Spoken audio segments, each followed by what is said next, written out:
Before I begin, let me ask you, where are you watching from tonight? Are you curled up in your cozy home in Dallas? Maybe tuning in from the foggy streets of Seattle?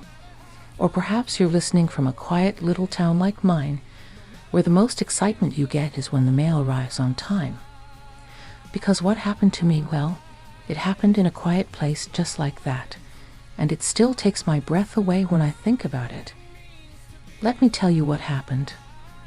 It was early spring, the kind where everything still feels damp, and the mornings come with that crisp white in the air. I had just come in from sweeping the porch. Something about brushing away the dead leaves always calms me, when I heard the knock on the door. I wasn't expecting anyone. When I opened it, there he was. Andy, my neighbor's boy. Only he wasn't really a boy anymore. He had just turned 25, I think. Tall, strong, with that easy kind of confidence that came from working with his hands. I knew he'd been helping out on construction sites. His mother, Brenda, used to brag about him endlessly until she moved away a few months back. Left the house to him, she said. It's time for him to stand on his own. And clearly, he was doing just that. Standing tall on my porch, with a bouquet of pale pink roses clutched in one hand, and that smile. I hadn't seen a smile like that in a long, long time. "Hi, Miss Laura," he said, eyes twinkling like he had a secret. "These are for you." I blinked at the flowers. "For me? What's the occasion?" He shrugged with a crooked grin. "Do I need one?" I laughed. "Well, no, but it's not every day a handsome young man shows up on my doorstep with roses." "They reminded me of you," he said, and his voice dropped just a little. A softness that made me look up from the petals and into his eyes. There was a pause. One of those long ones where the silence buzzes a little too loud in your ears. I didn't know what to say, so I stepped aside and gestured toward the hallway. "Come in. I'll put them in water." He followed me inside, his boots heavy on the floorboards. I kept glancing over my shoulder as I moved toward the kitchen, suddenly aware of how quiet the house was. How empty. How still. After my husband passed away 3 years ago, the house had settled into a sort of quiet grief. I kept it tidy, made tea in the afternoons, and tried not to notice how the days ran together. My son visited when he could, but he lived 2 states away. Most nights it was just me, a good book, and the steady hum of the fridge. Andy's presence changed that. He filled the space like sunlight slipping through blinds. He leaned against the counter as I rummaged for a vase. I could feel his eyes on me. Not in a predatory way, but attentive, like I was something worth really looking at. I wasn't used to that. "Your hair looks nice like that," he said suddenly, nodding toward the loose bun I'd tied up earlier. "Kind of elegant." I smiled, a little surprised. "You're awfully charming today." Maybe I've always been charming. You just haven't noticed. That made me laugh again, but it wasn't just the words. It was the way he said them. Slow, measured, like he was feeling out something deeper than small talk. I placed the roses in the vase, trimmed the stems, and added a little sugar to the water. My hands were steady, but my heart, not so much. When I turned back around, he was closer than I remembered. Not crowding me, just near. He smelled like fresh laundry and cedarwood. His shirt hugged his arms, sleeves rolled just below the elbows. He looked older than 25 in that moment, or maybe I just felt younger. "I've been meaning to talk to you," he said, voice low now. His eyes dropped for a second, not to my chest, like some might, but to my hands. The same hands that had soothed babies, held my husband, cleaned years of dust and dishes. He looked at them like they mattered. About what? I asked, trying to sound light, but there was a nervous flutter in my stomach. He lifted his eyes. There was something behind them, something that made my throat go dry. About how I feel when I'm around you. I didn't breathe. I couldn't, because everything in me froze. I should have brushed it off, laughed, made a joke maybe. But the way he said it, not with arrogance, not with bravado, it wasn't some immature crush. It was honest, raw, scary even. I know it's strange, he said quickly, like he could hear my thoughts rushing. And I'm not trying to make you uncomfortable. I needed to say it. I leaned back against the sink. My fingers gripped the edge. My voice, when it finally came, was soft. Handy. You don't have to say anything, he cut in. I've thought about this, about you, for a while now. My heart thudded deep and loud. I was 66. I had crow's feet and silver strands and a history etched into every part of me. And here was this young man, someone I'd watched grow up from a distance, looking at me like I was still worth loving. It was terrifying and thrilling and wildly confusing. Why now? I asked, voice barely above a whisper. He smiled, not cocky, but tender. Because I finally had the nerve, and because I brought you flowers today. Not just for the way you always smile at me, but because you make this street feel like home, like something more. There was that pause again, but this time I didn't try to fill it. I let it sit between us, thick with possibility. He stepped back. I should go. I didn't mean to make things weird.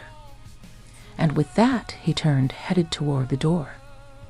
I stood frozen, roses behind me, the smell of them sweet and thick in the air.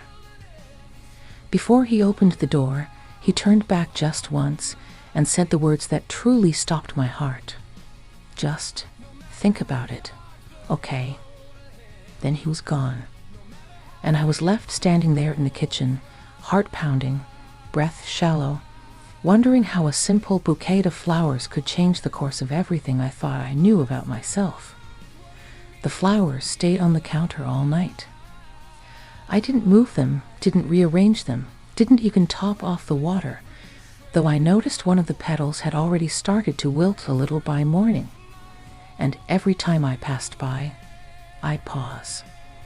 My hand would drift near the vase, then retreat, as if touching them would somehow make last night more real. Or worse, make it impossible to pretend it hadn't happened. I barely slept. I kept seeing Andy's face when he said those words. Just think about it, okay? It echoed through my head like a forgotten lyric you hum without realizing. And I did think about it. More than I wanted to. More than I should have.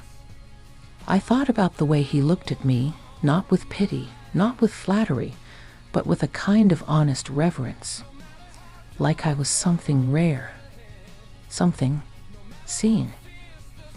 That morning, I slipped on my robe, made tea, and took it out to the porch.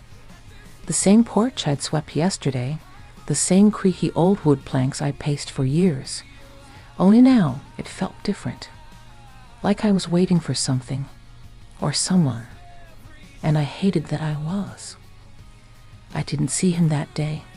His truck was gone by the time I checked the driveway. No rumble of the engine, no clang of tools from the garage. Just quiet. Maybe he felt embarrassed. Maybe he realized what he'd said and regretted it. Maybe, and this stung, maybe it was all some fleeting fancy that meant more to me than it did to him. By the second day, the ache had turned into a dull sort of restlessness. So I baked. When I'm confused, I bake banana bread specifically. the kind with dark chocolate chunks and a hint of cinnamon. My husband used to call it my thinking loaf. It made the house smell like something solid, something dependable, like I still had a grip on things. I had just pulled it out of the oven when I heard the knock. It was soft, hesitant. I didn't rush. I let the seconds drag out as I took off the oven mitt, smoothed down my blouse. I had bothered to wear something nice that morning and made my way to the door. There he was, Andy. No flowers this time, no smirk. Just him, hands in his pockets, eyes searching mine like he was afraid of what he might find. "I was hoping we could talk," he said. I hesitated, then stepped aside again. "Come in." He moved slowly this time, careful, like the floor might crack beneath him. I poured us tea without asking. He took it without a word. We sat across from each other at the kitchen table, steam curling up between us. Neither of us spoke for a while.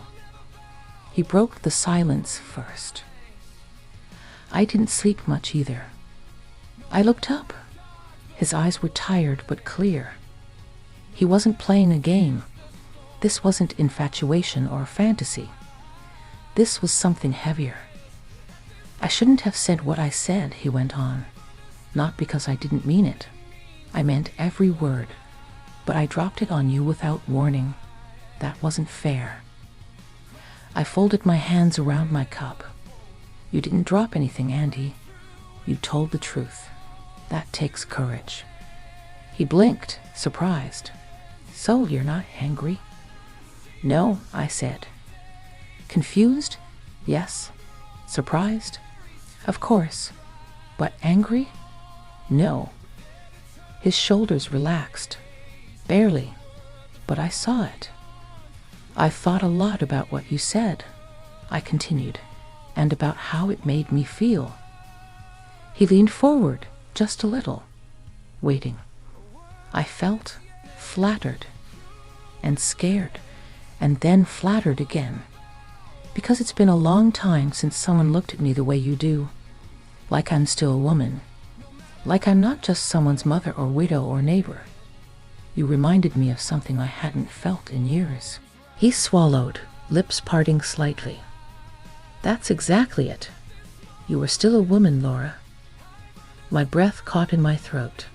The way he said my name, not Miss Laura, not ma'am, but just Laura, like it belonged to him in that moment. "You're beautiful," he said. "Not in a magazine way. In a real way. The kind of beauty that sits in the way you tilt your head when you laugh, or the way you fold towels, or hum when you think no one's listening." I felt something crack open in me. A dam, maybe. One I didn't realize I'd built. I looked down, blinking fast. "You know how long it's been since anyone noticed those things?" I whispered. He reached out, slowly, like asking permission with his fingers before they even touched mine. And when they did, warm, steady, it was like every nerve in my hand lit up. "I notice," he said. We sat like that, fingers brushing, breath shallow. No words needed for a minute. Then I pulled back. "Andy, this can't be simple." "I'm not asking for simple," he replied. "I'm asking for honest. I know the world might not get it. Hell, I'm sure there are people who judge me 6 ways to Sunday, but I've never cared about them. I care about you." I stood and walked to the window, arms crossed tight over my chest. "You're young. You still have everything ahead of you. I've already lived a life." He got up too, stepping beside me. "And that life made you you. Do you know how much wisdom, how much grace lives in you? You think I want someone my age who's still trying to figure out who they are? I know who you are, and I admire the hell out of it." I turned to face him, inches apart. You know this would change everything, I said. I'm counting on it, he replied. There was no kiss. Not yet, just silence. Tension. A promise, unspoken, suspended in the space between us. He didn't push. He didn't beg. He just smiled, soft and patient, then left, saying, I'll see you soon. And as I watched him walk away, I realized something strange. For the first time in years, I wanted to be seen. I wanted someone to ask the questions no one else dared, to stir the stillness in me.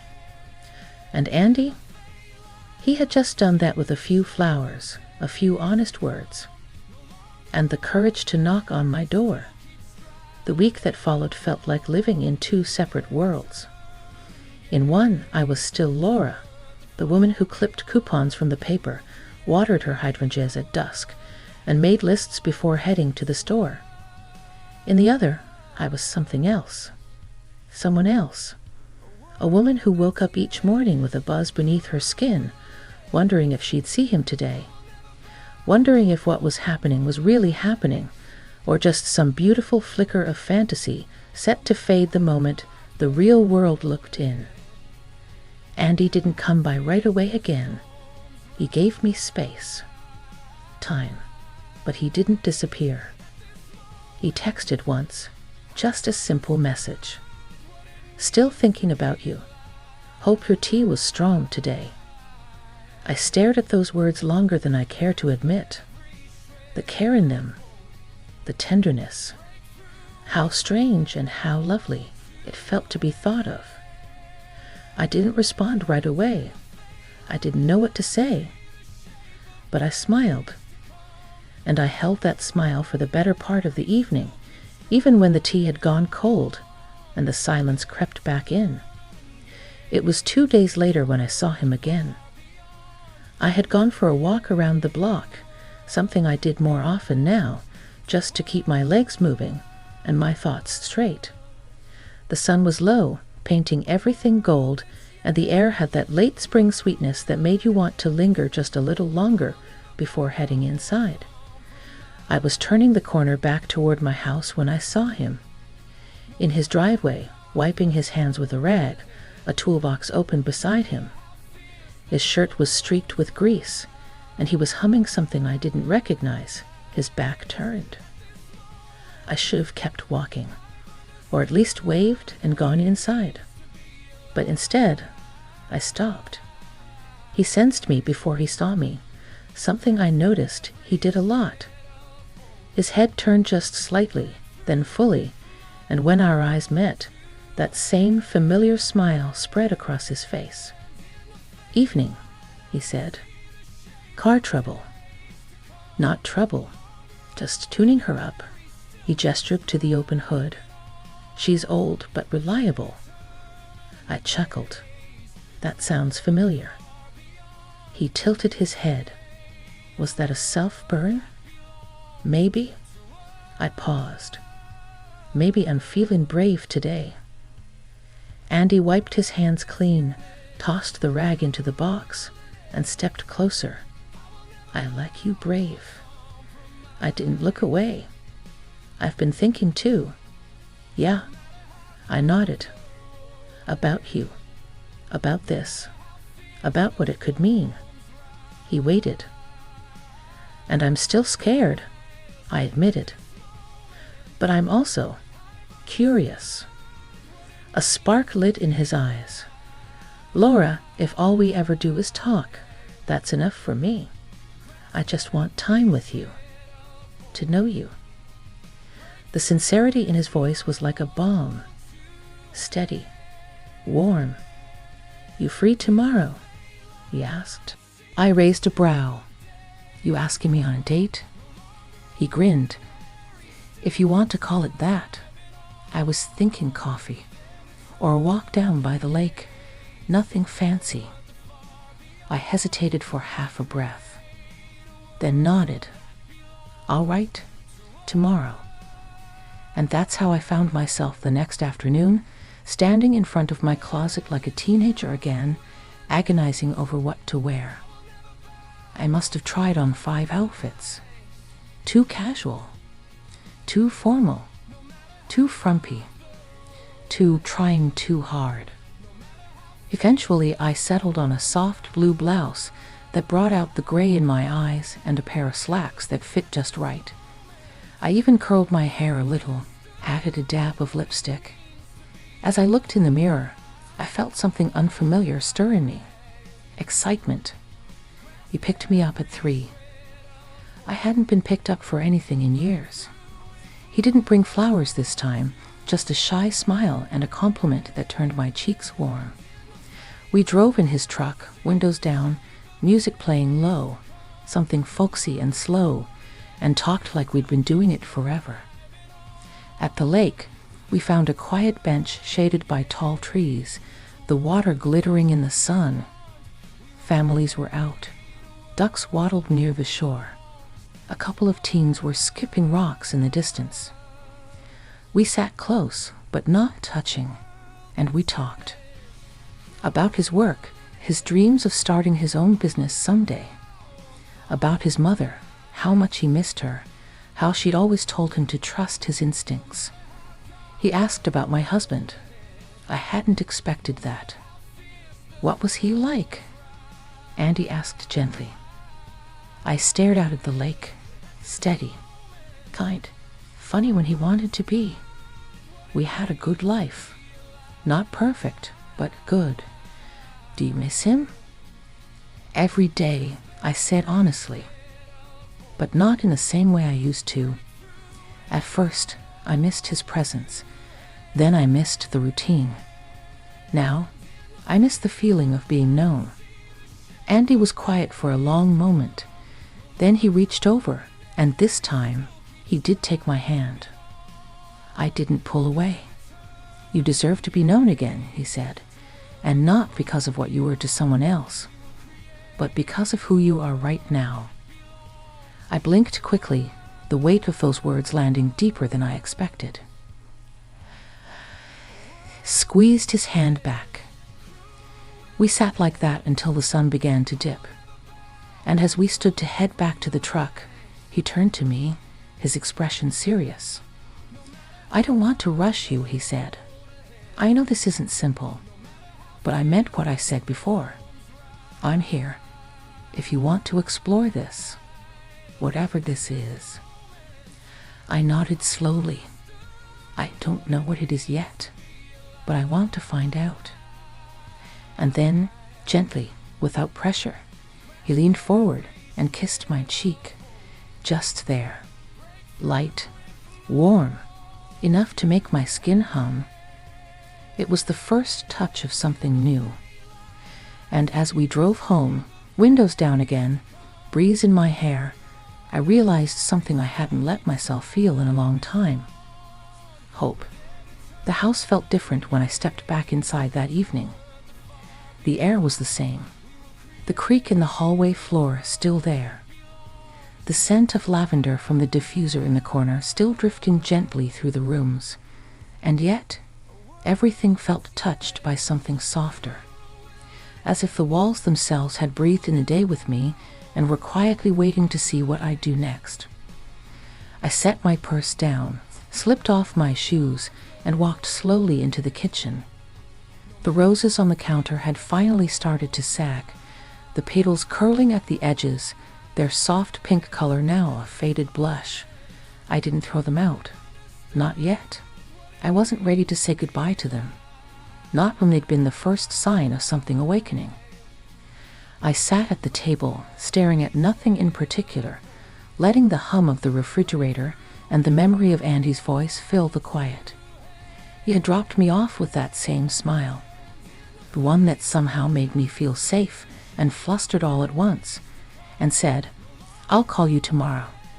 Unless I get impatient, then I'll show up with coffee. I had laughed, but now, hours later, it didn't seem funny. It seemed comforting, like he was placing breadcrumbs, gently, for me to follow if I wanted, not forcing me, not pushing, just opening the door. The thing is, I'd lived my life quietly for so long. After my husband died, I didn't even consider the possibility of another man. Not seriously.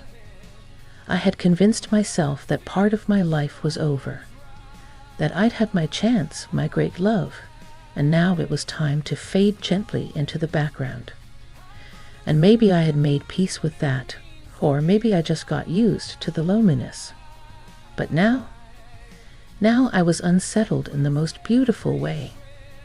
I touched the side of my neck without thinking, remembering the way Andy looked at me across the lake. Not lustful, not boyish, but full of something deeper. He didn't see a woman past her prime.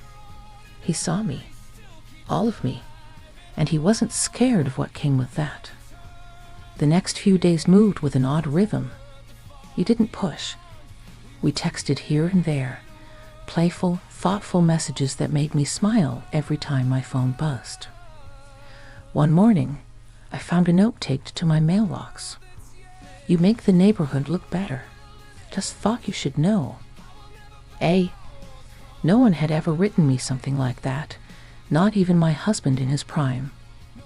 I stood there holding it, the paper fluttering slightly in the breeze, heart beating louder than it should have. We began seeing each other more after that. Walks in the park, a quiet dinner on his back patio,